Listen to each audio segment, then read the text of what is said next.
Oui, bonsoir éclaireur. Oui, comment ça va? Oui, je Bien. vais bien. Ok. Mais je sens la fatigue dans ta voix, là. Et de ton côté? Ça va, on est là, on se maintient. D'accord, Et ok. et les activités, tout va pour le mieux, j'espère. Ouais, mollo mollo, on est dedans. Dieu merci. Que Dieu nous aide tous. On est dans le monde des réalités, Le monde est réel. le monde visible, le monde est réel. Effectivement, ça vaut la peine. Vraiment, merci infiniment. C'est ça. Et donc, je te laisse la parole. Ok, merci. Mhm.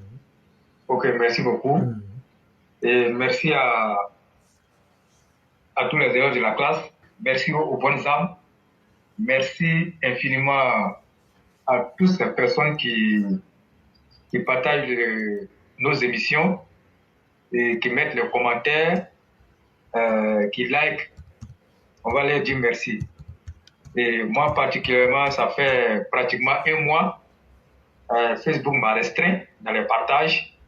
Et donc, il m'est très difficile de faire les partages. Et Facebook même, il m'avait suspendu un mois. Et j'ai pu contester et ils ont levé la sanction et il reste des partages. Mais ça, c'est déjà bon.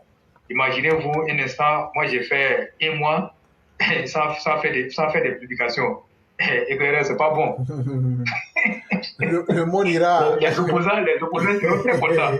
Ils vont dire que c'est devenu un autre Voilà. mois. C'est pas un autre jour, mais un autre mois. Oui, oui, oui. Mais ça croit même que Mark Zuckerberg, là, est-ce qu'il n'est pas pété à ses limites? En tout cas, les gens nous fatiguent Moi, je ne beaucoup. comprends pas. Sinon, vraiment, Ils les nous gens nous fatiguent fatiguent. trop. Oui, les gens nous Voilà. fatiguent. Mais bon. Et donc, la sanction, c'est dans 48 heures. Je crois que la sanction va finir. Sinon, pas corrigé parce que c'est là. Voilà. Mais tout compte fait, moi, j'arrive à faire des publications. C'est le plus important. OK. Et merci à tout le monde. Et je dirais comme ça que tant on a le souffle, et on aura toujours cette force-là de dire ce qui est la vérité et de dénoncer aussi ce qui n'est pas bon. Et je crois que c'est à ce seul prix-là et la Côte d'Ivoire peut aller de l'avant. Comme nous, on l'a toujours dit ici, nous, on n'est pas ici pour faire plaire à quelqu'un et nous sommes ici pour dire la vérité et rien que la vérité. Et même quand elle est contre nous, nous, on s'est donné cette ligne de communication et dire la vérité. Comme je l'ai dit, rien que la vérité. Ici, les mensonges ne passent pas. Et quand nous disons quelque chose qui après, qui n'est pas vrai, on a quand même cette force-là encore, ce courage-là, de revenir rétablir la vérité, de dire que on s'était trompé dans telle communication, telle communication. Et c'est ça aussi qui fait la marque des grands hommes. Et ici, je l'avais dit aussi, que quand tu viens sur la plateforme Éclaireur Pro Vérité, et que à la fin de l'émission, ça veut dire quoi? À la fin du cours, je vais parler bien entendu de l'émission, que tu n'as pas pu retenir, tu n'es pas reparti avec quelque chose de positif, et moi je te mets dans la catégorie des élèves qui viennent en classe pour regarder le professeur, pour écouter le professeur et sans rien retenir. Et moi, je crois qu'ici, ça, c'est une école. Mais d'aucuns diront que nous, on parle, mais à la vérité, les résultats sont là. Et ça, personne ne peut nous nier cette qualité. Voilà. Et au départ, beaucoup de personnes ne comprenaient pas notre ligne de communication, mais avec le temps, beaucoup ont compris, mais sauf que ceux qui sont réfractaires à la vérité, réfractaires à la contradiction, ce sont ces personnes-là qui ont peut-être encore les cailloux dans les oreilles. Mais tout qu'on fait, on nous a toujours dit comme ça qu'il n'y a pas plus sourd que celui qui refuse d'entendre et il n'y a pas plus aveugle que celui qui refuse de voir. Et donc, on va leur concéder ça, mais comme le disait l'aîné P52, et je crois que beaucoup a été fait. Beaucoup a été fait, mais c'est ce qui nous a valu aujourd'hui cette notoriété que nous avons pu avoir sur la toile. Et je vais même dire à travers, même partout dans les ministères et autres, en tout cas, on a travaillé. On a travaillé, mais ça avait le concours de tous les élèves de la classe éclaireur pro vérité et tous ces personnes qui sont tapis dans l'ombre, qui sont en arrière-plan, parce que tout le monde n'est pas visible. Hein. C'est un peu comme une chaîne de télévision. Il y a ceux qui sont en bas qui font le boulot. Il y a ceux qu'on voit un peu. Et donc, toutes ces personnes-là, en tout cas, nous leur disons merci. Et nous leur disons que tant que la Côte d'Ivoire va exister et que le développement va continuer, nous, on aura toujours ce courage-là de venir, en tout cas, défendre le bilan du président Alassane Ouattara contre les malfaiteurs. Et ce qui cristallise l'actualité, c'est encore la même situation du PPACI et en un mot de l'opposition. Mais nous, on a toujours dit ici que Laurent Gbagbo est la gangrène de la Côte d'Ivoire. Mais quand nous parlons comme ça, les gens, par moments, ça prête à confusion dans l'esprit de beaucoup de personnes. Mais celui qui a vécu en Côte d'Ivoire, depuis que le président Félix Houphouët-Boigny ne nous dira pas le contraire. Et lorsque l'occasion a été donnée à Laurent Gbagbo d'être candidat face à Félix Houphouët-Boigny, qu'est-ce qui s'est passé après? Au terme des élections, je peux même dire encore que beaucoup même des élections, parce qu'il y a eu des troubles en 90. Mais Laurent Gbagbo qui participait à sa première élection avec le président Félix Houphouët-Boigny, mais nous avons compté des morts. On a compté des morts. Et ces morts-là, en 90, nous avons compté 30 morts. Ça, c'était la première de Laurent Gbagbo, qui partait aux élections. Les 30 morts que nous avons connus, c'était en 90. En 2000, lorsqu'il a roublé avec tout le monde et qu'il a réussi à écarter Henri Konan Bédié, le président Alassane Ouattara, il s'est retrouvé face, seul, à Robert Gueye. Et pour pouvoir mêler sa forfaiture, et il s'était donné les moyens,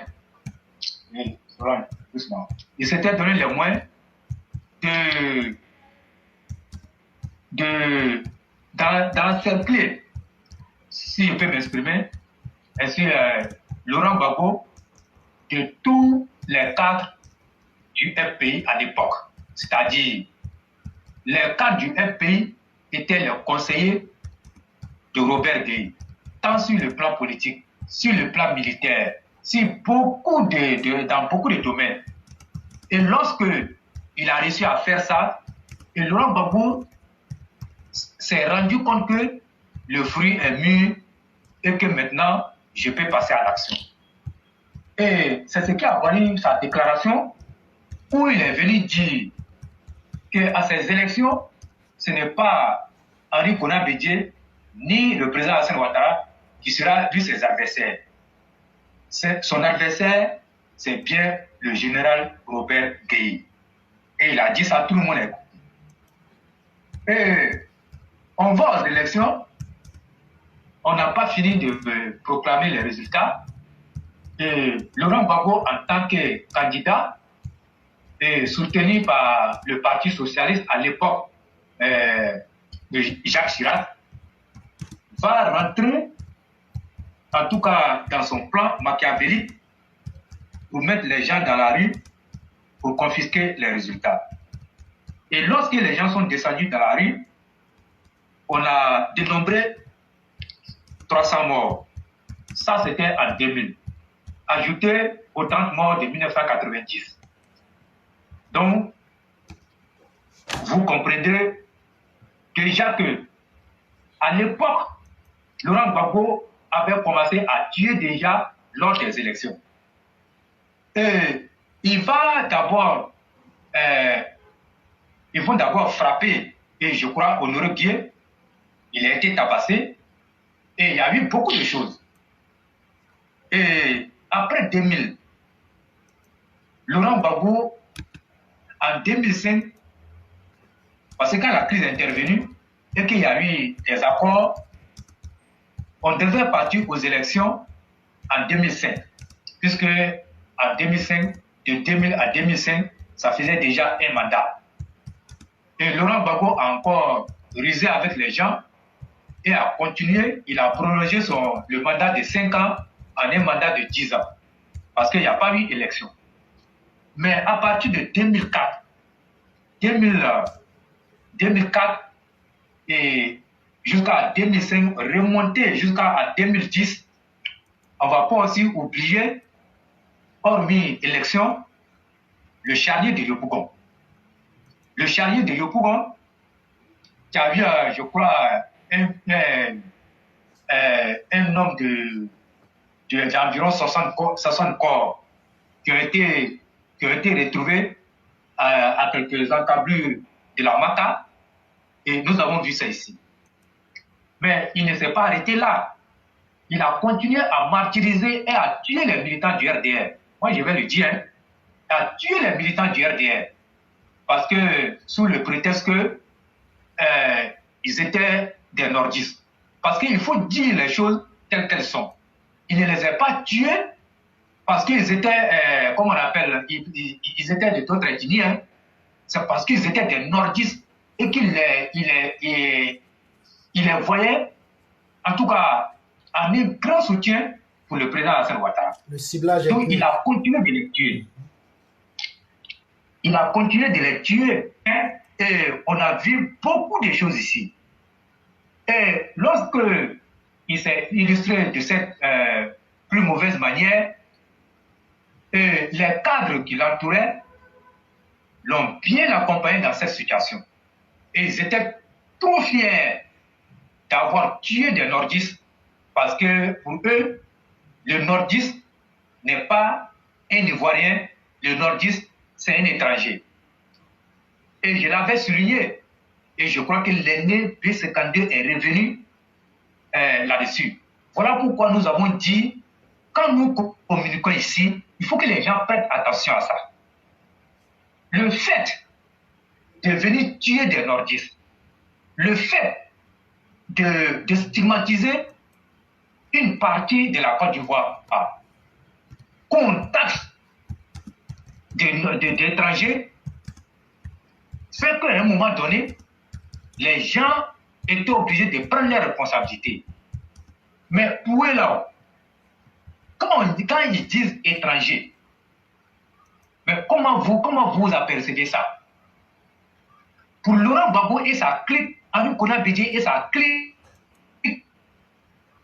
n'est étranger en Côte d'Ivoire que celui qui vient du Nord ou celui qui vient d'une frontière du Nord. Je vais dire quoi? Quand on prend la carte de la Côte d'Ivoire, nous avons 322 462 km². Mais nous avons, je crois, 5 pays limitrophes. Je vais citer au nord, nous avons le Mali et le Burkina. Quand on prend l'ouest, nous avons le Libéria et la Guinée. À l'est, nous avons le Ghana. Et au sud, on a le golfe de Guinée. Mais on n'a jamais entendu que quelqu'un qui est venu de l'ouest est un étranger dans ce pays. On n'a jamais entendu quelqu'un qui est venu de l'est est un étranger. Et quand il vient de Ghana, il est ivoirien. Quand il vient de l'ouest de la Côte d'Ivoire, du Libéria, il est ivoirien. Mais lorsque quelqu'un vient du Mali, du Burkina, même s'il il vient avoir la nationalité, au même titre que le Ghanéen ou le Libérien, il préfère reconnaître le Ghanéen et le Libérien comme étant vrais Ivoiriens, mais ceux qui ont eu la nationalité, comme les Maliens, les Guinéens, comme on appelle, les Burkinabés, et ils ne sont pas Ivoiriens. Mais qu'est-ce qu'ils font? S'ils ne sont pas Ivoiriens, mais ils savent au moins les ethnies qui composent le Nord. Mais pourquoi on assimile tous les nordistes, comme on appelle, aux Burkinabés, aux Maliens? Donc voilà pourquoi je vous ai dit que ceux qui viennent uniquement que du Nord, du côté du Nord, sont traités comme comme on appelle, des étrangers. Mais vous voyez comment la crise ivoirienne est née. Et ça ne pouvait que donner le résultat de 2002. Il faut rappeler ça aux gens. Moi, qui est fils du Nord, et moi je l'ai toujours dit, il faut que les gens apprennent quand même à faire des recherches sur l'histoire de la Côte d'Ivoire.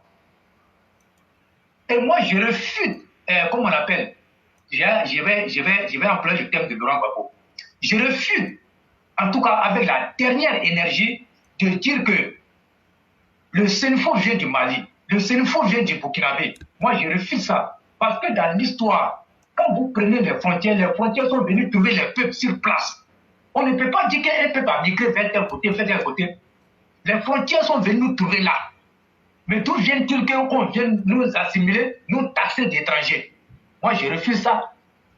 Je refuse ça aujourd'hui et moi, je ne vais jamais accepter et moi, je ne serai jamais complexé d'être un nordiste. Parce que c'est le sort. C'est Dieu qui a voulu ainsi. Mais de la manière qu'ils sont fiers d'être pétés, ils sont fiers d'être attiés, ils sont fiers d'être, comment on appelle, tous les ethnies, c'est comme ça le nordiste doit se sentir fier de comment on appelle, d'être nordiste.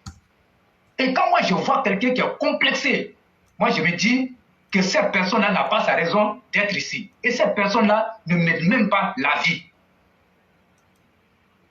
On ne choisit pas son ethnie comme on choisit sa femme, comme on choisit son mari.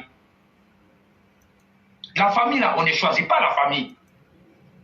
Mais autant qu'ils sont fiers de dire que, je vais parler de Odette Lorion, autant qu'elle est fière de dire qu'elle est pétée. Elle se tape la poitrine et qu'elle est pétée. Mais c'est comme ça aussi, moi je suis fier de c'est faux. Et moi, il n'y a pas de mélange dans moi. Depuis mes aïeux, mes ancêtres, jusqu'à, comment on appelle, à notre génération, il n'y a pas de mélange à moi. Et même mes enfants.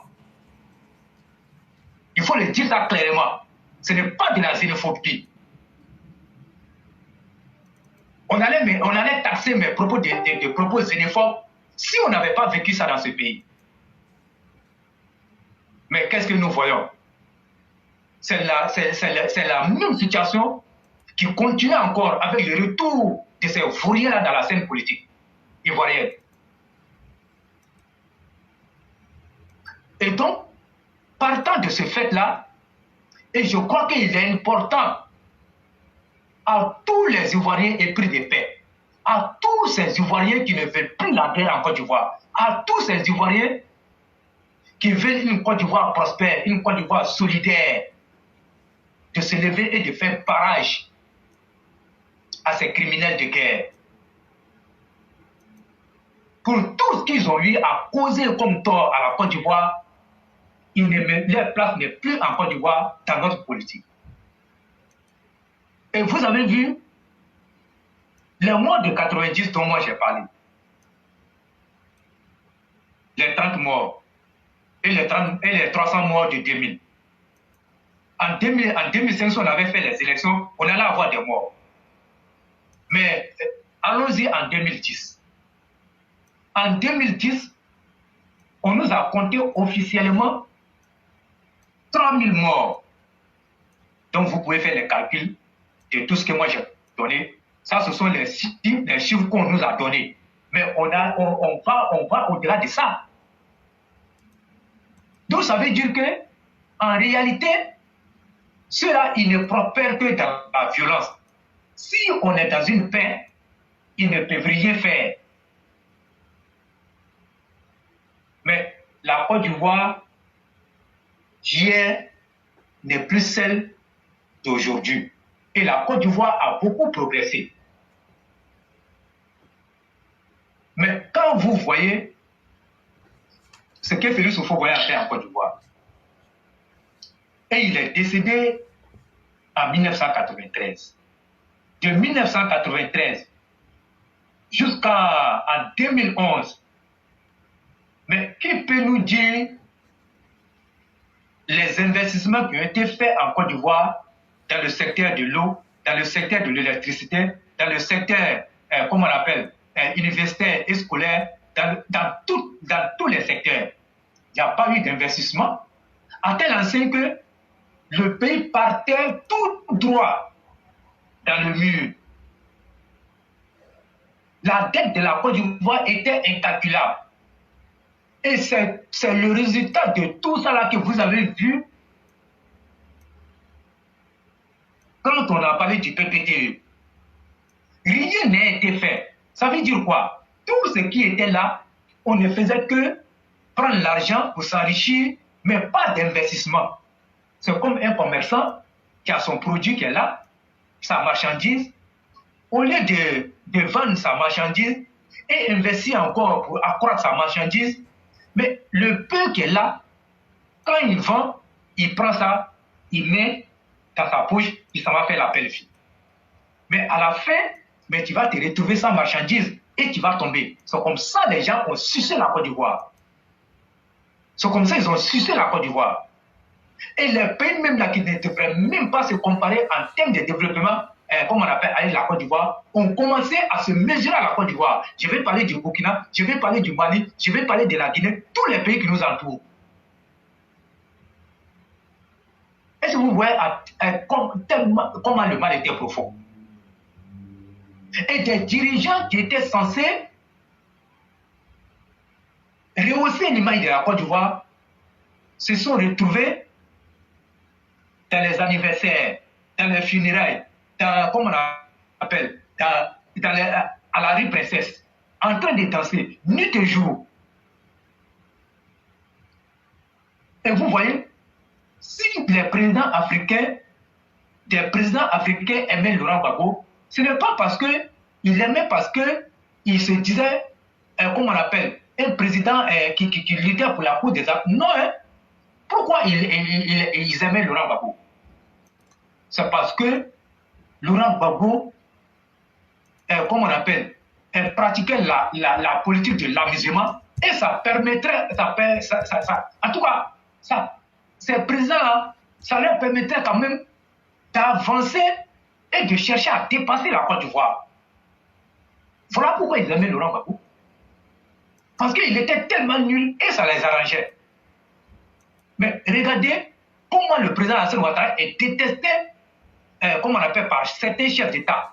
C'est parce qu'ils ont vu que le monsieur, quand il est arrivé, la politique de l'amusement, il a déposé de côté et il a travaillé pour repositionner la Côte d'Ivoire comme étant le leader de la sous-région. Et ce n'est pas de leur goût. Je vais parler bien entendu du Nigeria et bien d'autres pays. Mais la Côte d'Ivoire et le Nigeria qui était, comment on appelle, le tout puissant pays en Afrique de l'Ouest. Mais vous avez même vu, Poirier et puis le président Alassane Ouattara, ce n'était pas la rose. Ce n'était pas la rose, mais à cause du leadership du président Alassane Ouattara. Mais comment on appelle, le Nigeria, ils aimaient bien la politique de Laurent Gbagbo. Donc, vous voyez un peu ces facteurs-là. Mais aujourd'hui, quand on regarde un peu sur tous les plans, dans tous les secteurs, mais la Côte d'Ivoire étonne tout le monde. La Côte d'Ivoire étonne tout le monde. Mais aujourd'hui, ça fait que cette opposition-là est devenue plus haineuse. Parce qu'ils ont échoué là où le président Alassane Ouattara a réussi. Ils ont échoué là où le président Alassane Ouattara a réussi. Mais est-ce que c'est la faute au président Alassane Ouattara s'il a réussi là où vous avez échoué? Pourquoi vous avez échoué? La réponse est tout simple. Parce que vous avez pratiqué la politique de l'ivoirité. vous avez pratiqué la politique de l'ivoirité et vous avez voulu exterminer une partie de la Côte d'Ivoire, qui est le Nord. Voilà pourquoi vous avez échoué. Parce que vous avez pratiqué votre politique contre une partie de la Côte d'Ivoire. Au lieu de travailler pour toute la Côte d'Ivoire, vous avez voulu diviser la Côte d'Ivoire. Voilà pourquoi vous avez échoué. Mais le président Alassane Ouattara est venu et dans son programme, je vais dire son premier programme qu'il avait donné à d'autres solutions, et dans d'autres solutions, il est passé à une Côte d'Ivoire solidaire, le vivre ensemble, une Côte d'Ivoire solidaire. Mais quand vous regardez ces mots-là, ce ne sont pas des mots qui sont sortis comme ça parce qu'il avait envie de dire des mots, mais c'est des mots qui ont leur sens. Et nous vivons aussi la réalité de ces mots. Nous vivons la réalité de ces phrases-là. Mais regardez très bien. Est-ce qu'on peut être étant, on peut être à l'extérieur d'une société et puis gérer cette société-là? Non. Pour mieux gérer une société, il faut être dans la société et chercher à connaître les problèmes de la société pour pouvoir mieux trouver des solutions. Et c'est ce que le président Alassane Ouattara a fait. Lorsqu'il a fait ses adieux au FMI, mais il pouvait rester à Washington et faire quelques visites ici en Côte d'Ivoire et partir s'asseoir là-bas pour dire qu'il est candidat.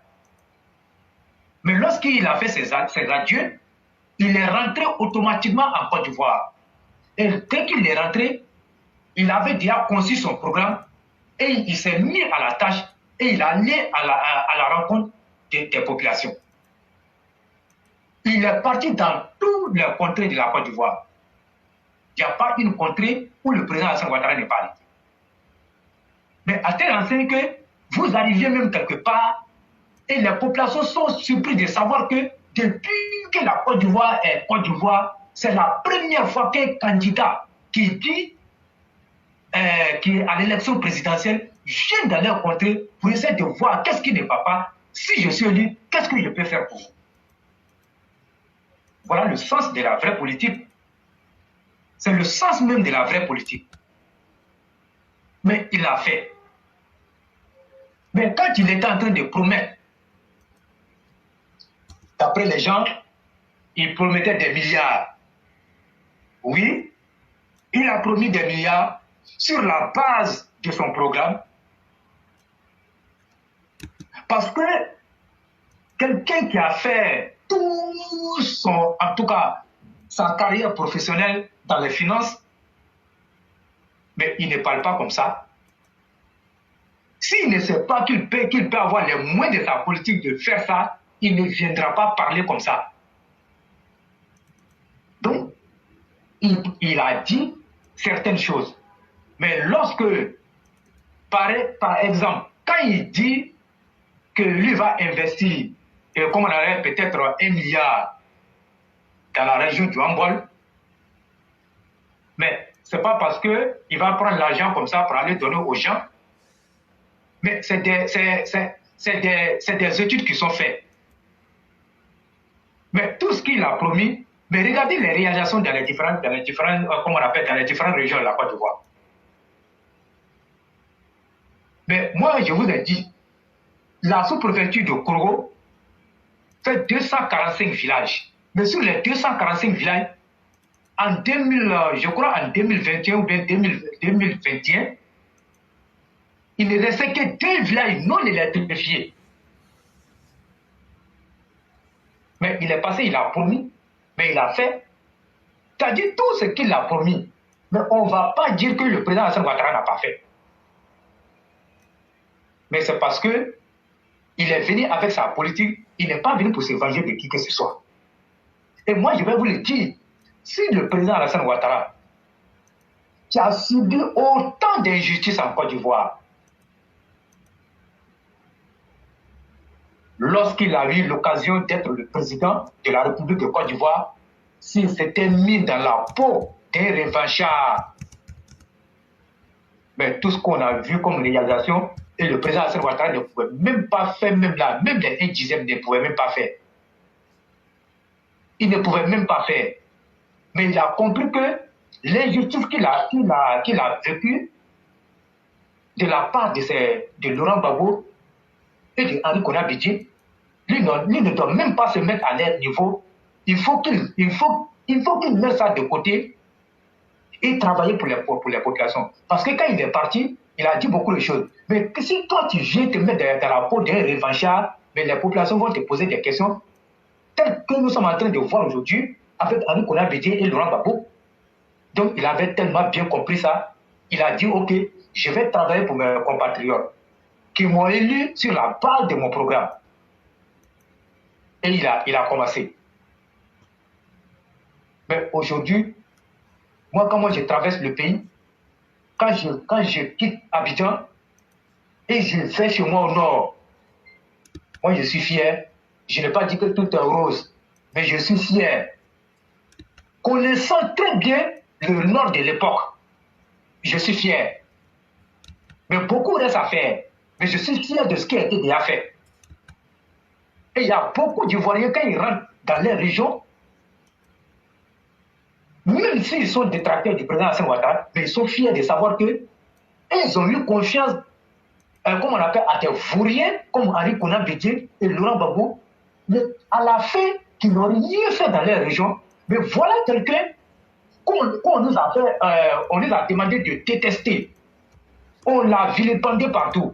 Mais quand je rentre chez moi, je vois que c'est lui-même qui a plus travaillé chez moi. Mais cette personne est fière, même si cette personne-là ne va pas le dire clairement, mais il dira dans son fort intérieur que ce monsieur-là, il mérite d'être le président de la Côte d'Ivoire. Il n'a pas usurpé son titre de président. Donc quand on n'a pas conçu un programme, mais on ne peut pas diriger un pays. On ne peut pas diriger un pays. Diriger un pays, ce n'est pas de l'amusement. Même nos propres petites familles, même qu'on dit qu'on est chef de famille, là. Mais regardez les difficultés avec lesquelles on arrive à gérer la famille. À plus forte raison dit que venir gérer un territoire de 322 470 km². Moi, je mets quiconque au défi, prenez toute l'Afrique entière, je dis bien toute l'Afrique entière, je ne vais pas aller en Europe, nous sommes africains. Prenez toute l'Afrique entière et venez me dire qu'il y a un pays ou un président africain qui a mis son territoire national en chantier. Venez me dire ça ici. Il n'y en a pas. Mais il n'y en a pas. Mais quand les gens voient que tout va, mais en fait, c'est ça. Quand tu es préparé pour être président, mais c'est normal que les choses deviennent faciles pour toi. Mais quand tu n'as pas été préparé, mais tu ne sais même pas où toi tu vas commencer. C'est comme quelqu'un qui a son champ, qui n'est pas préparé à aller au champ, et par un micmac, il s'est retrouvé au champ. Mais il ne saura même pas où commencer à travailler. Ça veut dire qu'il rentre dans le champ, mais il est troublé, il ne sait pas où commencer à travailler. Mais déjà avec le président Félix Houphouët-Boigny, le président Alassane Ouattara avait déjà fait ses preuves. Il avait déjà fait ses armes avec le président Alassane Ouattara. Ajouté à l'expérience qu'il a eue dans les institutions, comme on appelle internationales, je vais dire les institutions financières. Donc, quand il est arrivé, et il s'est formé un peu avec Félix Houphouët-Boigny, voilà ça. Et Félix Houphouët-Boigny était tellement fier qu'il a dit que vous avez l'obligation de soutenir le président Alassane Ouattara parce que lui, là, il va réussir sa mission. Il va élargir les Sions. J'ai tracé les Sions, mais le président Alassane Ouattara va élargir les Sions. Et vous serez là pour le soutenir. Je n'ai pas de doute qu'il ne réussira pas. Mais il a réussi ça. Et Aoussou Jeanne le répétait il y a, je crois, 4 jours de cela. Et eux, ils ont été là avec le président Alassane Ouattara, sur Houphouët-Boigny, ils ont vu. Donc, aujourd'hui, moi, en tout cas, je suis fier du président Alassane Ouattara Et je me dis que je ne me suis pas trompé de combat, comme beaucoup de personnes. C'est vos tours aujourd'hui qui sont en train de tirer la Côte d'Ivoire par le bas. Mais je crois que ces personnes-là n'ont plus la confiance des Ivoiriens. Mais éclairé, toi, tu le disais, quand on voit une Odette Lorion qui passe tout son temps à pleurer derrière nos cadres, on ne va pas citer de nom, qui passe tout son temps à pleurer derrière nos cadres, rien que pour avoir des miettes. Mais c'est elle qui a toujours la grande gueule de parler et de traiter les gens d'étrangers. Mais moi, j'ai pitié pour elle. J'ai pitié pour elle. Vous voyez? Et Claire a même dit que des gens comme des Katina, mais ils sont devenus les esclaves des Odette Lorion. Tous les nordistes qui sont dans leur camp là, c'est eux qui font les, comment on appelle, les sales boulots. Parce qu'eux là, ils ne les calculent même pas. Pour eux, ce sont des esclaves. Mais la souffrance que ce Katina connaît, il ne peut pas rebousser chemin pour venir ici. Il ne peut pas rebousser chemin. Mais quand vous avez des fainéants comme les Katina connaît, mais vous pensez que les Odette Lorion ne vont pas avoir le droit de traiter les nordistes d'étrangers, mais c'est à cause des Katina comme ça. Mais souvenez-vous, lorsque Laurent Gbagbo est, comment on appelle, est sorti avec la fille de son collaborateur, Mamadou Coulibaly, un président pervers, mais c'est ce qui a créé la discorde entre Mamadou Coulibaly et Laurent Gbagbo, qui était le numéro 2 de comment on appelle, du EP à l'époque, président de l'Assemblée nationale. On n'est pas président de l'Assemblée nationale qui le veut. On ne donne pas ça à n'importe qui. Mais quand Laurent Gbagbo a allé framponner sa fille, mais vous pensez que Mamadou Coulibaly pouvait accepter ça? Et lorsque Mamadou Coulibaly a décidé de prendre ses distances, les mêmes qui applaudissaient ont commencé à lui montrer ses origines. On lui a même dit que c'est un Burkinabé. On lui a montré ses vraies origines. Donc, c'est-à-dire, tant que tu peux faire les travaux de l'art, tu es ivoirien. Mais à partir du moment où tu te désolidarises ils vont te traiter de comment on appelle, de tous les noms. Mais quand je vois les Katina, moi je me dis que c'est des gens qui sont égarés, qui sont perdus de la... En fait, c'est des déchets de la nature. Aujourd'hui, c'est lui qui aujourd'hui, même comment on appelle, parle de, comment on appelle, cette affaire de fraude. Et qui dit que les Nordiques sont des étrangers. C'est une communication que moi j'ai faite. Quand vous interprétez les propos là, vous suivez bien les propos, quand il a même là, qu'on traite de comment on appelle, d'étrangers là-bas, nous aussi, ils ont traité des gens d'étrangers. Mais Katina, toi tu es lié au Nord, quelle que soit ta position, quel que soit ce que tu vas faire, ton titre d'étranger là, c'est ainsi quoi? Si on nous traite d'étrangers, mais toi tu n'es pas en reste, ça veut dire que toi tu es étranger. Mais comme tu peux faire leur sale boulot, tu peux t'allier à eux pour nous combattre là, donc eux aussi ils vont dire que tu n'es pas étranger. Mais à la vérité, tu es un étranger. Tu es un fils d'immigré, d'après eux. Mais tu fais la honte du comment on appelle, du Nord. Toi, ce Robium. Vous faites la honte du Nord. Mais de toutes les façons, nous, on vous a laissé. Parce que des personnes comme vous, c'est votre comportement qui donne le courage à Henri Konan Bédié et à Laurent Gbagbo de traiter les gens d'étrangers. Les Odette Lorion, avec sa pauvre famille là, c'est vous qui leur donnez la force. Mais comme nous on a dit, Aujourd'hui, tout le monde est arrivé à la conclusion que la Côte d'Ivoire ne doit plus retourner dans les mains de ceux-là. Mais on peut faire des supputations pour dire des choses, mais quand on t'a jamais vu à l'œuvre, mais on t'a vu à l'œuvre ici. C'est des monuments seulement tu as construit. Mais on dit, toi-même tu as dit que quand un homme marche là, il laisse des traces sur le chemin qu'il parcourt. Mais toi, tu n'as pas laissé des traces, tu as laissé des cicatrices qui ne vont jamais se cicatriser, qui ne vont jamais finir.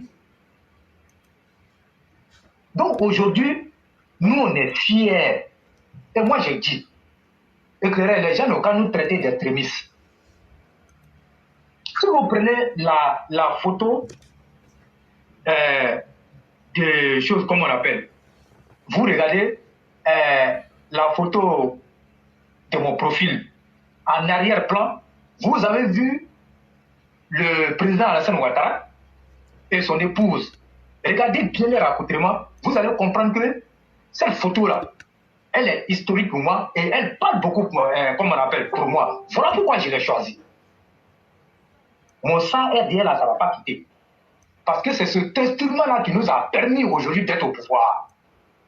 Sans le RDL, on ne serait jamais au pouvoir. C'était un instrument de lutte, comme ce qu'on a vu en Afrique du Sud avec l'ANC. Donc, la photo que j'ai mise en arrière-plan, c'est une photo qui parle pour moi.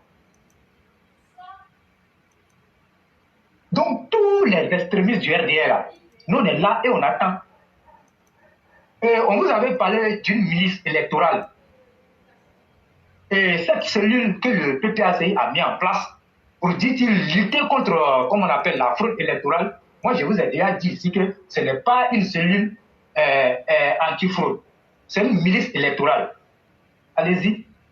Les choses sont en train de se dessiner. C'est une milice électorale. Mais ils ne savent pas ce qui les attend. Si vous voyez depuis un certain temps, les gens ne font pas de bruit. Surtout, regardez l'attitude du RADP. Depuis qu'ils ont commencé leur bruit là, le RADP ne s'est jamais mêlé. Mais ça ne veut pas dire que le RADP n'accorde pas une attention particulière à ce qui se passe. Mais le RADP s'est donné une ligne de communication de gagner toutes les mairies. Mais tu ne peux pas être en même temps organiser l'élection de ton parti, faire comment faire pour gagner et venir t'immiscer encore dans des situations qui vont t'amener en arrière. Voilà pourquoi vous avez vu l'attitude très responsable du RADP. Et je vais même dire comme ça que la CEI est véritablement à l'œuvre pour que ces élections-là soient des élections, en tout cas apaisées, pour ne pas qu'on vienne dire que la CEI a été, comme on appelle, une source de discorde, ou encore la CEI a été à l'origine de la crise. Mais la CEI n'a jamais été à l'origine de la crise.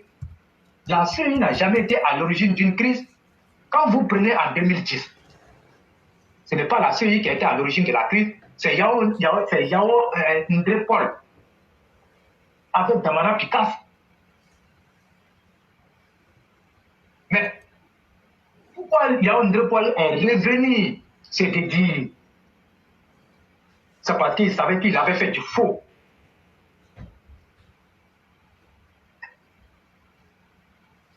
Qui disent que pourquoi oui, l'archevêque Marcelin Kouadjo, pourquoi il ne doit pas critiquer? On dit le peuple.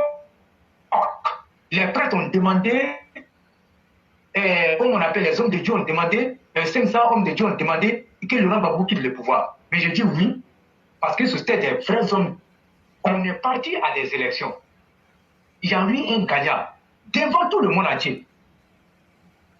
Et puis un mauvais perdant, un criminel, va refuser de céder au vainqueur. Mais en tant qu'un homme de Dieu, qui veut la paix, mais ils étaient en droit de demander au mauvais perdant de céder le pouvoir à celui qui a gagné. Mais quand on vient trouver des gens encore qui veulent toujours que Laurent Gbagbo revienne au pouvoir parce qu'ils n'ont plus quelque chose, comme on appelle, les malades qu'on leur donnait dans leur église, là, ils n'ont plus ça.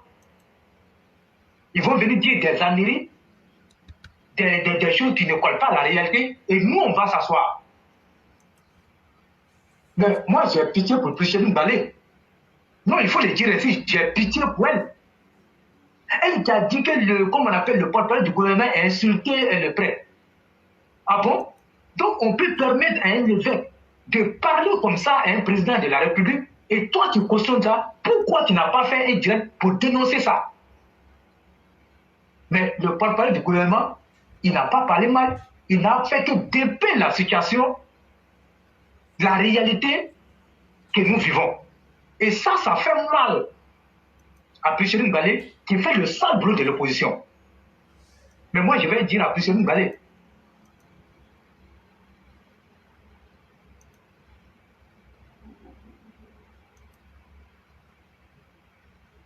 continuer. Et je crois qu'à la Maca, tous les jours, elle pleurait. Tous les jours, elle pleurait. Tous les jours, elle pleurait. Elle a même dit que les gens l'ont abandonné. Tu ressors, il faut récidiver. Il faut récidiver. Tu ne devrais même plus être dehors parce que tu es allé t'allier à un pays étranger pour déstabiliser la Côte d'Ivoire. Mais au nom de cette supposée paix, de cette supposée réconciliation, tu as eu la clémence de la justice ivoirienne. Tu as été libéré, tu es dehors. Tu reprends encore tes mêmes activités.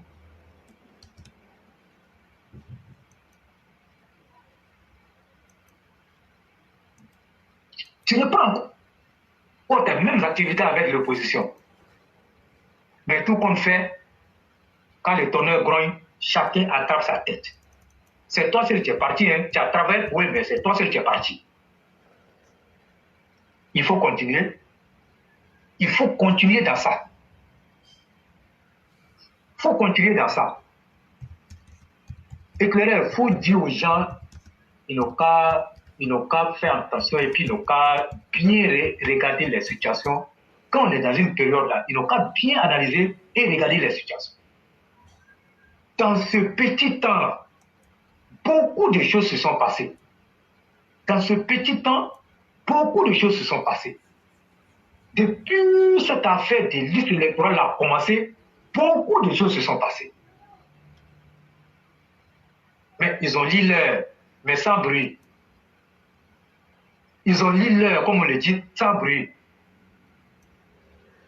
Et nous, on a toujours dit que si vous voyez notre prise de position d'extrémistes, vous allez comprendre.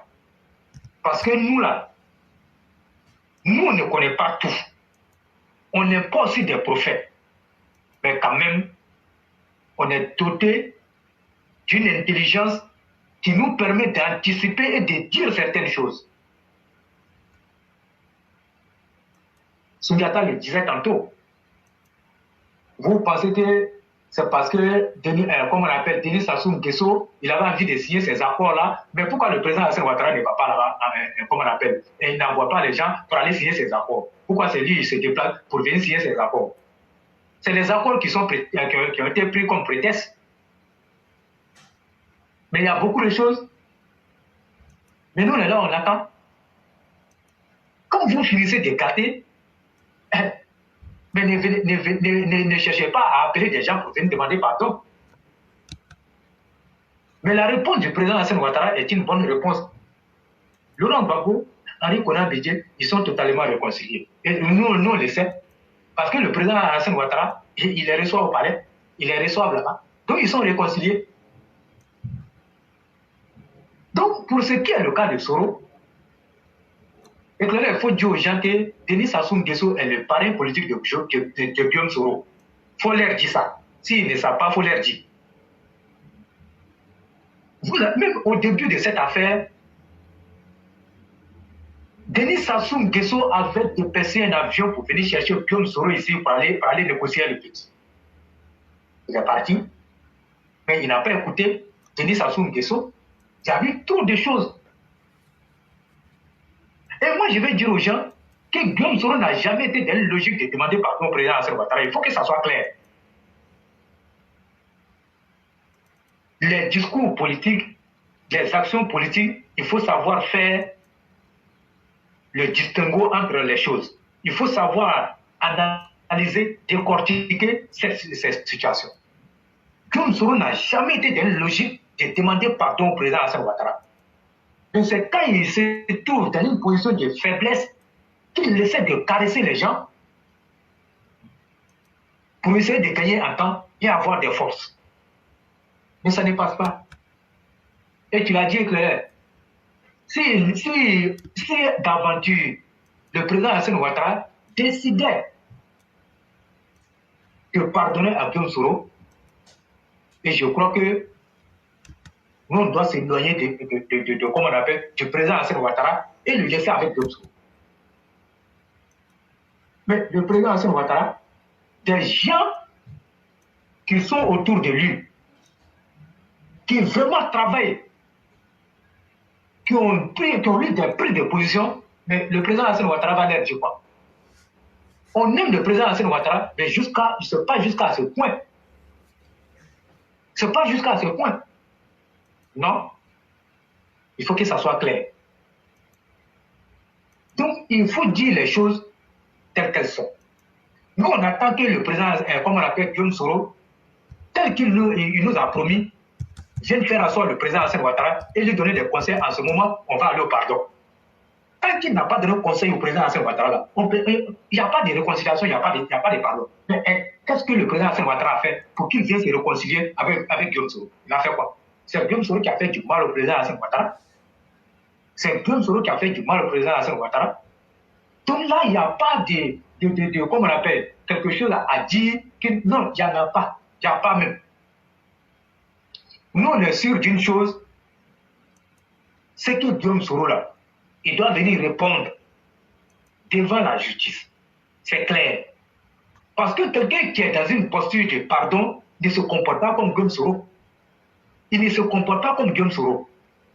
En fait, non, ils sont de connivence avec Henri Konaté et Laurent Gbagbo dans leur plan. Dans leur plan,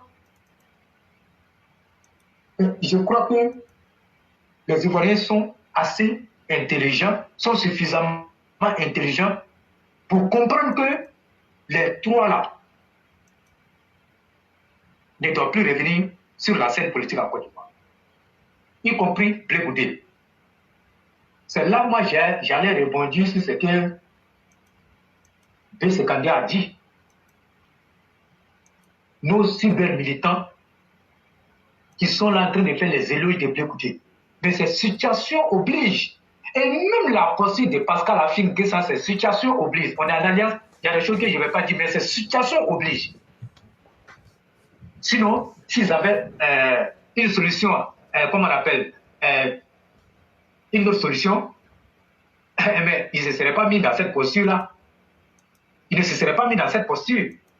Mais c'est parce qu'ils n'ont pas d'autre choix que d'aller comme ça.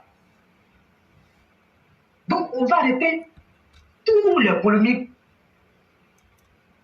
et puis se concentrer sur l'essentiel. Moi, je ne vais jamais polir l'image de Blé Goudé. Ce que moi, je l'ai fait, c'est que moi, j'ai trahi la lutte. Mais comme moi, je ne vais pas trahir la lutte, les politiques n'ont qu'à faire leur truc. Moi, ce n'est pas politique. Ils n'ont qu'à faire. Ils n'ont qu'à faire leur dit. Mais nous, là, nous, on est sur notre position de savoir que Blé Goudé a été de ceux, en tout cas des acteurs, qui ont causé du tort à la Côte d'Ivoire. Ça, on ne va pas oublier. On ne va pas oublier ça. Donc moi, je le dis aux gens, pour que chacun prenne, en tout cas chacun essaie de voir à son niveau, pour ne pas être victime encore de ceux-là. Nous allons à des élections, on va préparer les élections, et ces élections-là,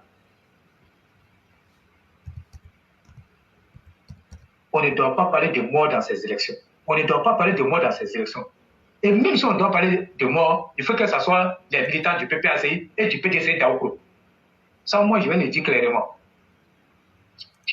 S'il doit y avoir des morts, il faut que ce soit du côté des PPACI et du côté des PDC d'Aoukro. Vous voyez, ils sont dans une alliance de Dieu. Mais Ari Konan Bédié n'est pas prêt à faire sortir ses militants qui meurent. Il n'est pas prêt. Donc, Ari Konan Bédié connaît le PPACI avec ses méthodes de violence. Donc, quand ça va commencer, Ari Konan Bédié va dire à ses militants pourquoi ils vont sortir. Et comme le disait B52, mais le président Alassane Ouattara n'a jamais été à l'origine d'une crise en Côte d'Ivoire. Mais c'est parce que les gens, à un moment donné, ont vu que le président Alassane Ouattara était celui-là même sur qui il fallait s'accrocher pour atteindre son objectif. Raison pour laquelle il y a eu beaucoup d'alliances. Et moi, j'écoutais Laurent Gbagbo qui disait quelque part que le cas du président Alassane Ouattara est un cas d'école en Afrique et partout dans le monde. Et voire même, c'est une passion. Et dès que tu dis le nom du président Alassane Ouattara, tu dis Alassane Ouattara, tu n'as même pas encore fini, on te gifle. Mais quand ils ont regardé ça, ils ont vu que voilà l'homme sur qui on peut s'accrocher pour atteindre nos objectifs. Voilà comment va naître le Front républicain avec le FPI. Parce que Laurent Gbagbo a compris qu'il fallait s'accrocher au RDR, faire tuer nos militants, assez de nos militants pour affaiblir le président Alassane Ouattara avant de quitter le Front républicain. Mais quand il s'est bien servi du Front républicain, il s'est retourné et il nous a piqué le dos, le couteau dans le dos.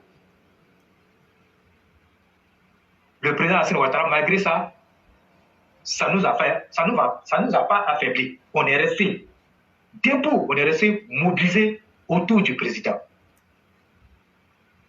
Donc, il y a eu toutes ces alliances-là. Et comme on le dit en politique, les alliances se font et se défont. Donc, ça veut dire qu'ils se sont tous servis du président Alassane Ouattara pour atteindre leur objectif. Donc, aujourd'hui, l'heure n'est plus à l'amusement. L'heure n'est plus, en tout cas, à ces jetons-là. Aujourd'hui, là, la question qui est là, il n'y a même pas de questions même qui se posent. C'est d'écarter définitivement Laurent Gbagbo de la scène politique. Il faut travailler à ça. Et je crois que la décision de justice qui est tombée, et je l'ai toujours dit, pour une fois, il ne faut pas mettre les deals politiques au-dessus de cette décision de justice. Parce que si vous le faites, vous êtes en train d'affaiblir la justice. Et demain, on ne doit même pas être surpris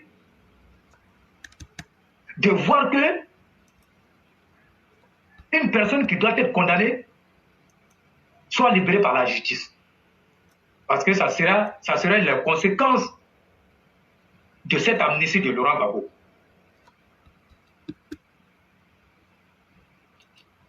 Donc, le modèle de la Côte d'Ivoire, qui est que quand il y a une décision de justice, il faut la mettre de côté et passer au règlement politique. Et moi, je crois que ce modèle-là n'est pas bon. Ce modèle n'est pas bon. On y dit comme ça, oui, que Laurent Gbagbo a permis que le président Alassane Ouattara soit... Mais attends. Mais comment on peut créer un article spécialement, un article, on crée un article spécialement pour un individu et on lui dit que tu n'es pas ivoirien. C'est-à-dire qu'on te regarde et on dit toi là, tu n'es pas ivoirien. Par conséquent, là, tu ne peux pas être candidat ici. Mais est-ce que la justice comment on appelle, a impliqué le président Alassane Ouattara pour des faits de braquage? Il y a eu une décision de justice sur le président Alassane Ouattara. C'est parce que vous avez fait du faux. Mais toi, Laurent Gbagbo, là, tu as braqué la PCAO. Quand on te parle de ça, mais ce que tu as fait, si la Côte d'Ivoire même là, moi j'ai dit, si le président Alassane Ouattara a enlevé cette amnistie-là, les autres présidents là n'ont qu'à poursuivre le président Alassane Ouattara. Ils n'ont qu'à le poursuivre.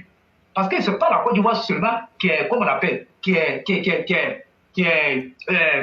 c'est vrai, nous, on a plus comment on appelle, de 40%, on détient 40% de la PCAO sur les 15 États. Mais c'est une banque commune. Donc si le président Alassane Ouattara, la justice qui a fait son travail parce qu'il a braqué la PCAO, si le président Alassane Ouattara accorde l'amnistie à Laurent Gbagbo, les différents chefs d'État, moi je dis, ils n'ont qu'à poursuivre le président Alassane Ouattara. Ils n'ont qu'à le poursuivre. Parce qu'il a trahi, c'est une trahison. Ils n'ont qu'à le poursuivre. Mais le président Alassane Ouattara qui nous dit que ces gars-là, ils ne connaissent rien à la finance. Quand on braque une banque centrale, mais c'est dans le but d'afficher les populations. Monsieur le Président, vous ne pouvez pas oublier vos propos là. Si vous avez oublié, nous, on n'a pas oublié, les vidéos sont là. Donc vous avez dit que le président Laurent Gbagbo ne se comporte pas à un chef d'État et qu'il doit répondre de ses actes. Maintenant que la justice a fait son travail là, pardon. Nous, on ne veut pas ça. On ne veut pas. Si vous le faites là, nous, on va faire pétition pour que les gens posent plainte contre vous. Il faut arrêter ça. Il faut arrêter. Vous braquez une banque centrale qui est censée fournir les petites banques. Mais lorsque vous braquez ça, mais c'est fini. Mais les autres banques là, où le petit commerçant vient déposer son argent là, mais il n'y aura plus d'argent. Mais par conséquent, ça sera, comme on appelle, d'afficher le peuple. Et c'est ce que Laurent Gbagbo avait fait. Mais quand il le fait, il n'était plus président de la République.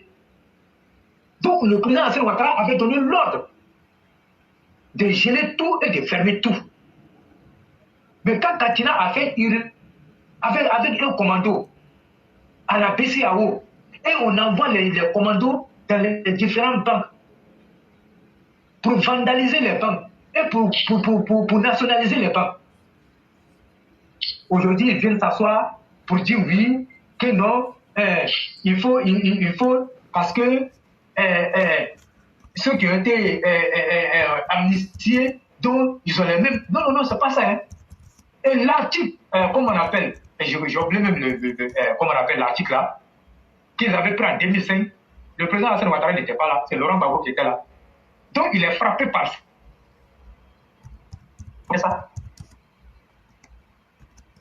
Donc l'article de 2020, de 2005 qu'il a pris là, qui dit qu'au cours des élections, si, comme on appelle un ancien président dans des trucs comme ça là, et qu'on peut le poursuivre parce qu'il devient comme un citoyen lambda. Mais c'est lui qui a fait ça. Donc il est rattrapé par l'article là. Donc il doit subir la rigueur de la loi. Il doit subir la rigueur de la loi. Donc ça c'est clair. Ce que nous demandons, c'est que pas d'amnistie pour Laurent Gbagbo. Pas d'amnistie pour Laurent Gbagbo. C'est clair. Katina même là, l'amnistie de Katina me fait tellement mal, vous ne pouvez pas comprendre. Je ne sais même pas sur quel... C'est de ça. Vous voyez, c'est les deals politiques là qui nous mettent à ça là. Comment une décision de justice va tomber où? Et puis vous allez amnistier Katina qui a fait... Donc Côte d'Ivoire est doux, hein. On ne va jamais finir les crises en Côte d'Ivoire. Moi je vous le dis honnêtement. Ce comportement-là, on ne va jamais finir les crises en Côte d'Ivoire. C'est-à-dire quand on a l'occasion de finir avec les crises, ils vont se réunir à la primature pour se donner des millions et ils vont s'asseoir là pour se moquer du peuple. Ils vont se moquer du peuple. C'est dans ça on est. Mais je crois que c'est bien dommage pour la Côte d'Ivoire. C'est dommage pour la Côte d'Ivoire. Mais l'Afrique du Sud ne parle plus de crise, le Rwanda ne parle plus de crise, le Libéria aussi ne parle plus de crise. Partout il y a eu des crises atroces. Mais comment ils ont pu faire pour gérer ça? Et que c'est la Côte d'Ivoire qui ne peut pas gérer ça. À chaque période, comment on appelle, électorale, il faut avoir la peur. Mais c'est parce que le modèle que la Côte d'Ivoire a choisi de régler comment on appelle, ces crises-là, ce modèle-là est vilain et ce modèle-là ne s'y est pas. Pour avoir une paix durable, ce modèle-là ne s'y est pas. Il faut mettre carrément ce modèle-là de côté et aller véritablement à une vraie justice. Vous pensez que si toutes ces personnes qui ont commis des crimes ici, qui ont fait des trucs ici, si on les avait condamnés, on allait avoir des morts en 2020. On n'allait pas avoir des morts en 2020. Mais c'est parce qu'ils se disent qu'en Côte d'Ivoire, tu peux tuer et puis tu vas aller à la primature, ils vont te donner de l'argent. Tu vas aller à la primature, ils vont te donner de l'argent et puis ils vont te dire tu as raison. Puis tu sors là, il faut venir tuer encore, nous on va venir te donner de l'argent. C'est ce qui se passe en Côte d'Ivoire. C'est ce qui se passe.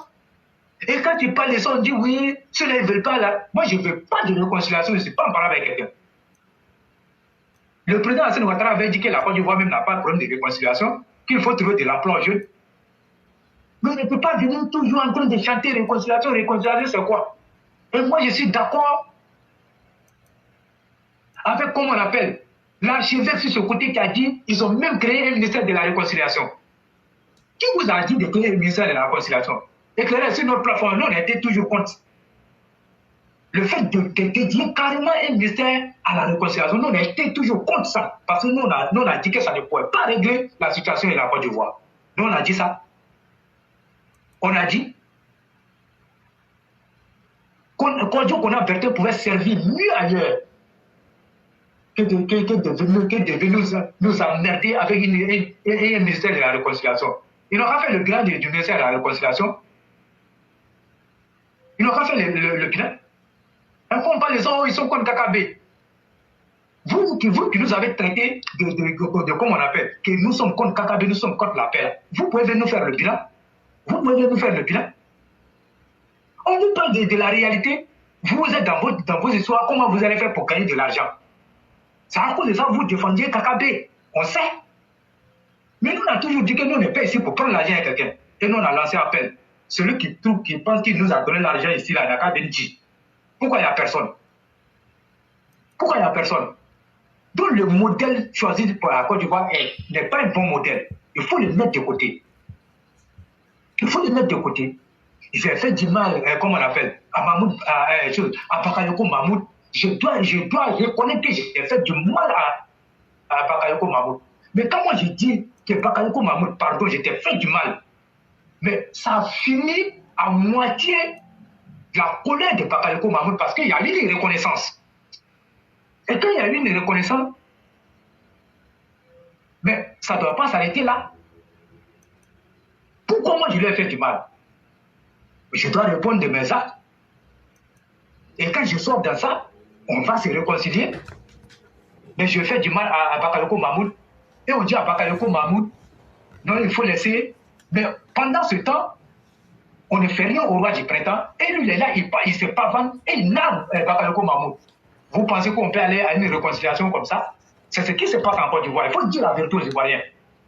Nous, on a dit sur ce point-là. La justice a échoué, le gouvernement Alassane Ouattara a échoué. Nous, on a dit ça. On est dit justice des vainqueurs. Partout, c'est comme ça dans le monde entier. S'ils avaient pris le dossier sur nous, ils allaient nous faire la même chose. Dans les grandes nations, qu'on dit les nations développées là, c'est comme ça que ça se passe. Pourquoi quand il y a un gouvernement, tu choisis les hommes avec qui tu veux travailler, puis tu les nommes ministres? Parce que tu veux un bon bilan. Donc voilà ce qui se passe chez nous. Les bourreaux sont là. On met les bourreaux à l'aise. On leur donne tout. Et on continue de dire aux victimes de faire des sacrifices. Mais combien de fois ces victimes-là vont faire les sacrifices et à quand ça va s'arrêter? Vous voyez le risque qu'on court en Côte d'Ivoire? Et moi je vous le dis, hein, c'est pas fini. Hein. Et tant que les gens ne vont pas prendre la pleine mesure de savoir que c'est le manque de justice qui nous crée les crises en Côte d'Ivoire, on ne va jamais finir. On ne va jamais finir. Mais pourquoi aller construire des palais de justice? Si vous pouvez régler vos crises-là dans le domaine politique, pourquoi vous partez construire des palais de justice? Le palais de justice d'abord est avancé, mais vous allez faire quoi dedans? Si vous savez que vous pouvez régler tout à l'amiable, mais ne faites pas, ne construisez pas des palais de justice pour emmerder les gens. Mais comme il y a les petits volets de poulet qui vous acharnent là, vous êtes obligé de construire ces palais-là. Sinon, ce n'est pas pour aller juger les hommes politiques, les criminels comme les Laurent Gbagbo, les criminels comme les Afin Descent. Moi, je vais dire, il a été dedans. Les criminels comme les Henri Konan Bédié, quand c'est comme ça, on trouve que leur vie est supérieure à, comment on appelle, à la nôtre. Vous pensez que sur le Rwanda, l'Afrique du Sud, le Libéria avaient choisi le modèle que la Côte d'Ivoire a choisi, vous pensez qu'ils allaient finir les crises dans leur pays? Quel est ce pays quand il y a une occasion pour qu'on finisse cette truc-là? On dit non, on est entre nous ivoiriens. Et on demande à une partie, non, mettez de l'eau dans votre verre. Moi, je comprends que si vous voyez ces personnes-là ne veulent pas changer, c'est ce comportement-là. Parce qu'ils savent qu'en Côte d'Ivoire, tu peux tuer et puis rien ne se passe.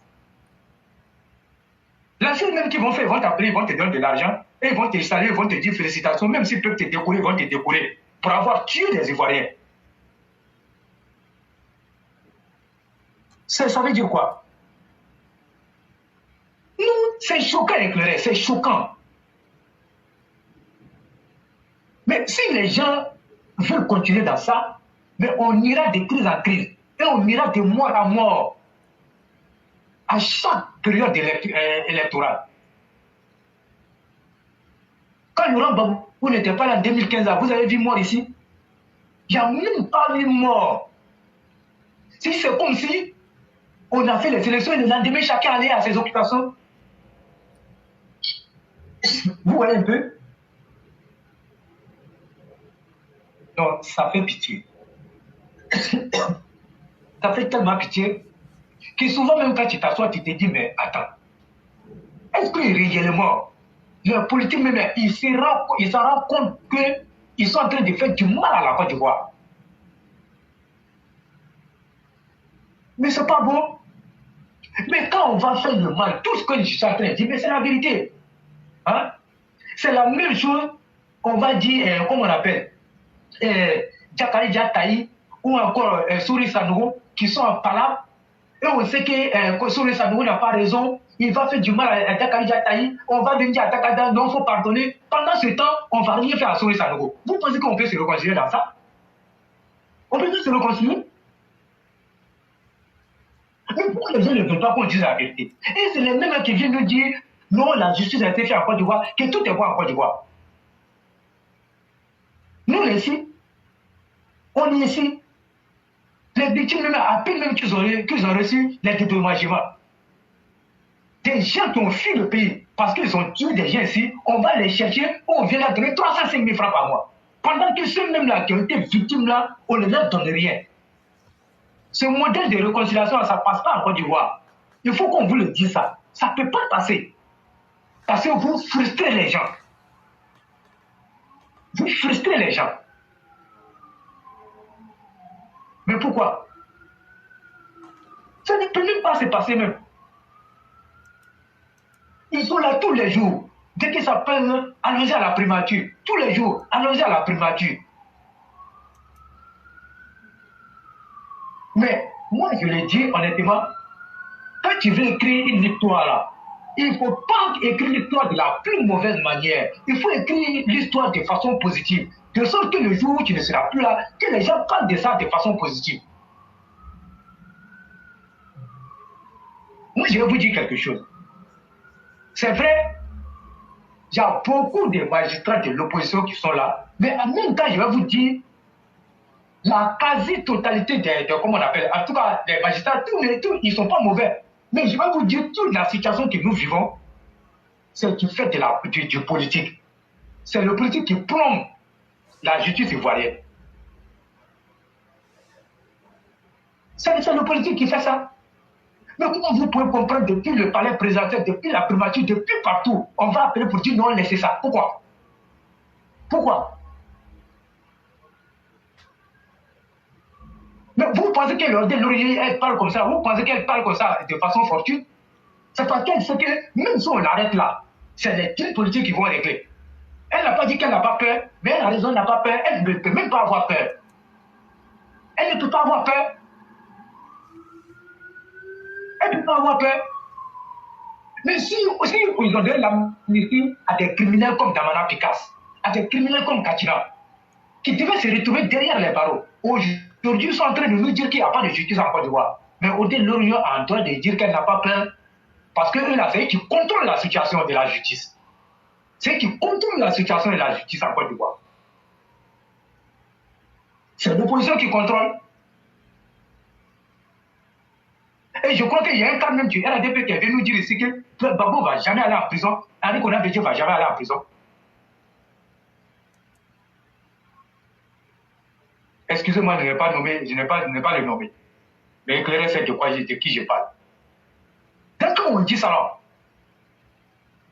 mais c'est pour que ça sonne comment dans l'esprit des militants, de ceux qui ont été tués. Voilà pourquoi ce dernier-là nous a dit que la justice a été faite, que tout est beau ici en Côte d'Ivoire. Mais moi, j'ai pitié. Moi, je ne vis pas à l'extérieur de la Côte d'Ivoire. Moi, ici en Côte d'Ivoire, ici. Donc, toute personne qui nous dit que la justice a été faite, ces personnes-là ne sont pas en Côte d'Ivoire ici, ils sont hors du pays. Parce qu'ils n'ont pas subi les mêmes effets que nous, on a subi ici.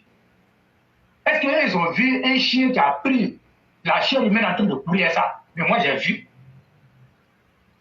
Celui qui a vu le lion et celui qui ne l'a pas vu n'ont pas les mêmes manières de courir. Nous, on a vu tout ce qui s'est passé ici. Ceux qui sont à l'extérieur de la Côte d'Ivoire, ils ont vu, c'est à la télévision, ils ont vu. Mais nous, on a vécu la réalité ici. Mais c'est Dieu qui nous a sauvés. C'est Dieu qui nous a gardés encore à vie. Mais pourquoi quand on connaît le mal, on refuse de s'attaquer à la racine du mal et on veut, comme on appelle, nettoyer la surface du mal. Mais pour faire tomber un arbre, mais quand tu coupes les racines secondaires, mais l'arbre ne tient qu'à la racine principale. Tant que la racine principale ne tombe pas, mais l'arbre va toujours rester debout. Mais c'est ce qui est à la Côte d'Ivoire. La Côte d'Ivoire est ce table-là. On essaie de berner les gens, on coupe les petites racines, alors que le mal même, la racine principale, nous on connaît, on refuse de couper la racine principale pour souvent avec le mal. Vous voyez comment c'est écœurant? Vous voyez comment ça fait mal? Et moi, j'ai dit aux militants de faire la politique autrement. On nous appelle les ado-moutons, mais ne soyez pas moutons pour être moutons. Soyez des moutons qui mangent de la salade. Soyez des moutons qui réfléchissent. L'heure n'est plus où tu devais te lever pour dire non, non, non. Parce qu'on nous a montré que, on nous a tués là, ils nous ont montré que nous, on a eu tort. Nous, on a eu tort. Et moi, quand moi je parle là, je ne vais jamais oublier les 3 carrés de Martin Dabo Baoulé. Et j'ai dit aux élèves de la classe qui sont dans la diaspora, si un jour une personne arrive, qu'il veut voir le carré des martyrs, je vais me trouver le temps de l'accompagner pour qu'il parte voir. Si ce que le roi du printemps dit tous les jours là, c'est faux là, la personne va voir aussi. Un pays ne se développe pas comme ça, avec le modèle de la Côte d'Ivoire. Tous les infrastructures que le président Assane Ouattara a fait, s'il n'y a pas de justice à c'est zéro, vous allez voir. S'il n'y a pas de justice à zéro, le développement va de pair avec la justice. Ou bien on va dire, bon, de toutes les façons, comme le président Assane Ouattara est en train de construire la Côte d'Ivoire, bon, moi je crois que bon, on n'a qu'à laisser ça. Mais tu te trompes. Toutes les grandes nations là sont passées par la justice pour atteindre le vrai développement. Parce qu'un développement, il doit suivre de la paix. Mais c'est en temps de paix qu'on fait le développement. Mais la paix là, la paix part de la justice. Ceux qui sont constamment dans le coup d'État, mais c'est les mêmes qu'on attrape tous les jours, hein, mais on les libère.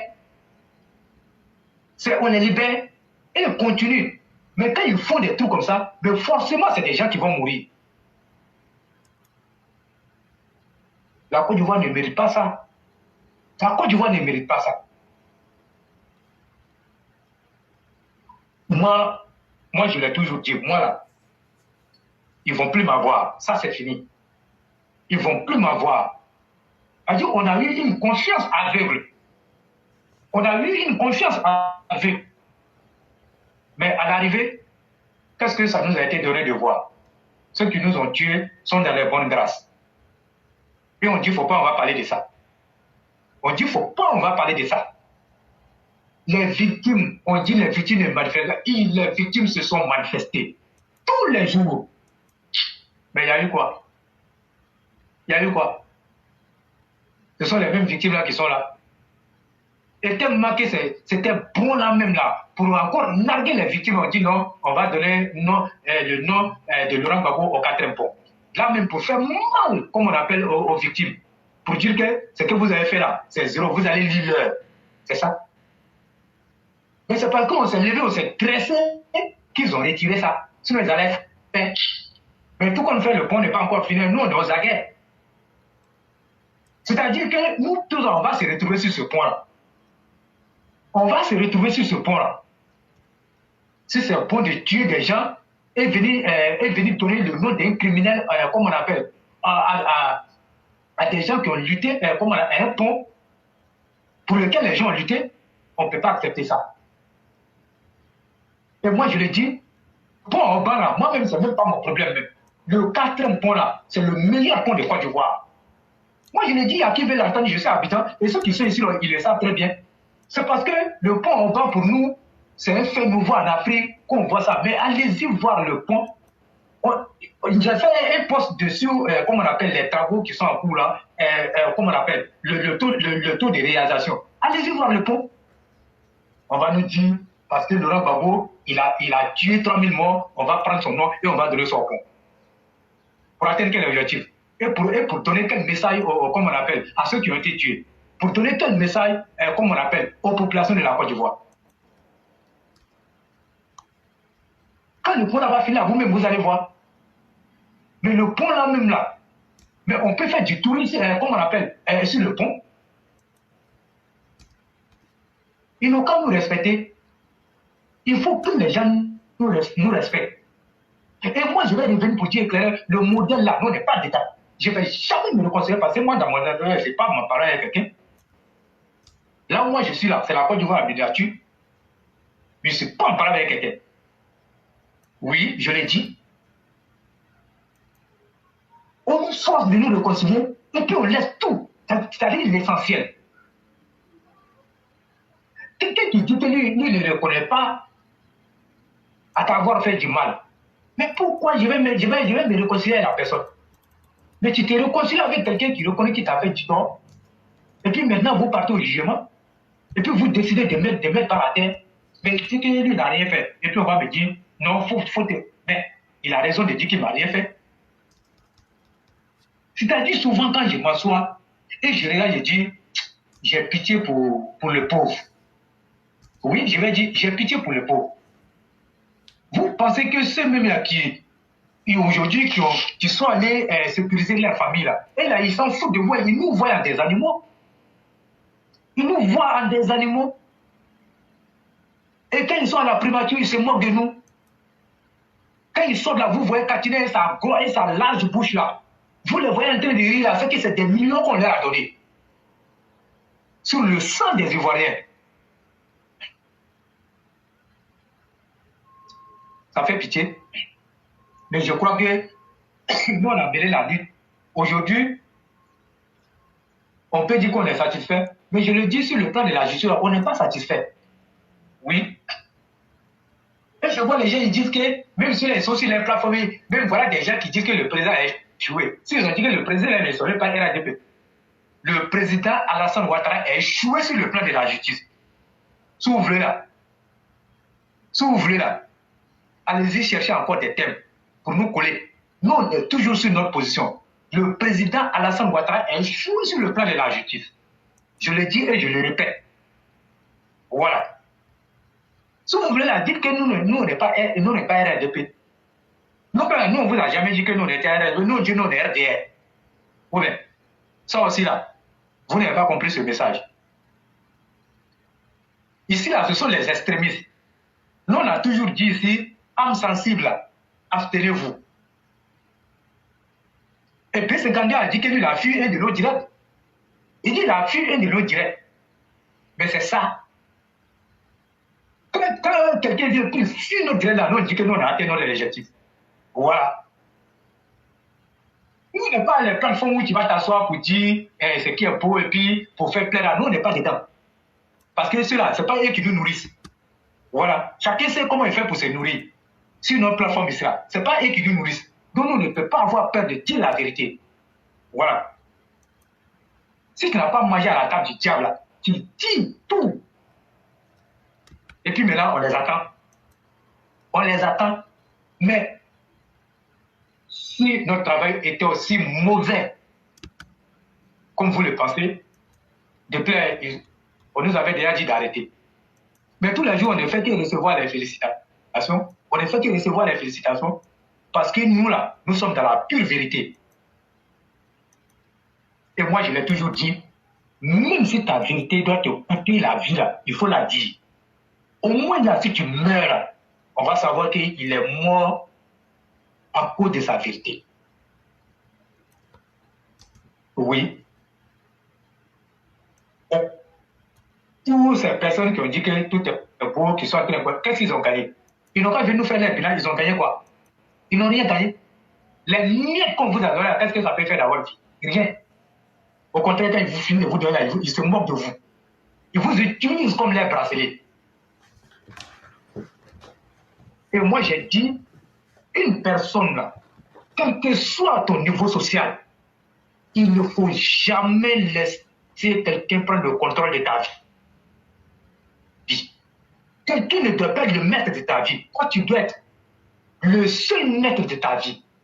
Tu dois être auteur et acteur de ta vie. Et non personne qui doit être auteur et acteur de ta vie. Mais c'est ce que beaucoup de personnes d'entre nous sont devenues aujourd'hui.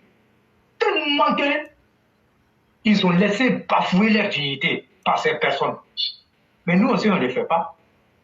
Quand Éclaireur parle là, vous savez que c'est un garçon qui a parlé. Tous ceux qui parlent ici là, quand ils parlent là, vous savez que c'est un garçon. Même nos mères qui viennent parler, quand ils parlent ici là, vous savez que c'est une mère qui a parlé. Oui. Éclaireur, moi, quand tu as fini de lire le texte de Mère Blanc, moi, j'ai voulu t'envoyer un message pour dire il faut aller sur le direct. Les gens vont te faire un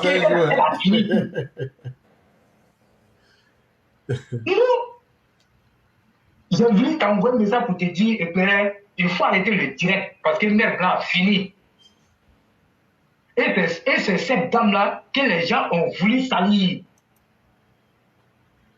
Quand on parle, comment on appelle, des intellectuels là, en Côte d'Ivoire ici là, Mère Blanc fait partie de ces intellectuels là, je vais vous dire ça aujourd'hui. Et c'est elle que les gens ont voulu dénigrer et salir. Quand vous voyez la qualité de ces tests là, mais vous savez que c'est un cerveau qui a fait ça. C'est un cerveau. Mais nous, on ne va jamais accepter qu'on la traîne dans la boue ici. Ici, là, tant qu'on sera là, son nom ne sera jamais traîné dans la boue. Et ce qui s'est passé là, ce n'est pas encore fini. Nous, on attend. Ils n'ont qu'à récidiver. Ils vont voir ce qui est dedans.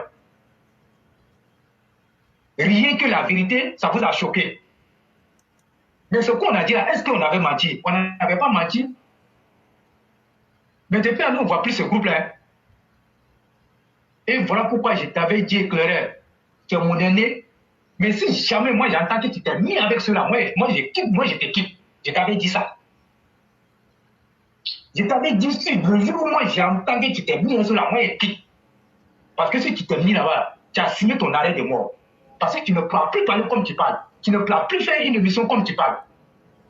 Mais heureusement, tu n'es pas quelqu'un de manipulable. Tu es resté sur ta ligne de communication. Aujourd'hui là, même s'ils ne veulent pas le dire publiquement, aujourd'hui, ils louent ton courage et ils te félicitent d'aller une bosse là-bas. Et ils disent que vraiment, que toi tu as eu raison. Mais comme ils ont trop parlé, ils nous ont trop attaqués, ils ne peuvent plus venir s'excuser. Mais nous, on comprend. La vie, c'est comme ça. Même le baobab qui jurait là, il est venu ici. Mais il est où aujourd'hui? Quand il se connaît, c'est 20 personnes. Il dit, même si tu n'as pas de force, le fait que tu sois sur la vérité, Dieu même va te protéger. C'est ce qui est notre cas. Nous, on n'a pas la force de frapper quelqu'un. Mais Dieu est notre force, parce qu'il sait que nous sommes sur la vérité.